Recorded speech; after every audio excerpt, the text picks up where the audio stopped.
Hi future engineers, palagi ba kayong stressed, pagod at tinatamad? Pero gusto niyong pumasa at mag-top sa college and board exam? Subscribe and watch all my videos and I promise na magiging the best kayo sa engineering in short period of time. Hi class, ang topic today is temperature under chapter 1 lesson 5 ng Thermodynamics book ni Santa Maria.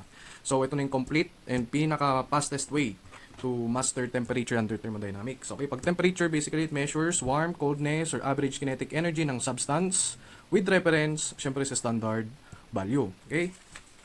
So sa temperature, meron tayong tinatawag na absolute and not absolute temperature. Pag sinabi nating absolute temperature, we have Rankine and Kelvin, so R and K. Not absolute, Fahrenheit and Celsius. So these two are under English system, while these two under ng metric or SI system. Okay? So kadalasan itong absolute temperature yung ginagamit sa formulas of temperature and other things pagdating sa thermodynamics. Then ito, so fundamentals. Kailangan memorize nyo to guys. Okay? So, degree or Fahrenheit to Rankine. So, not absolute to absolute temperature, ito yon.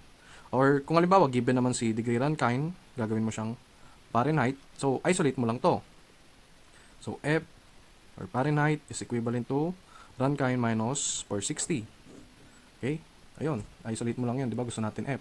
So, lipat mo lang to, magiging minus.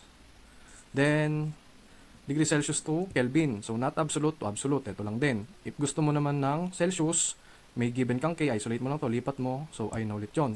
Then, ito, degree Celsius to Fahrenheit. So, pares tong not absolute temperature. Okay? This is metric. This is English system.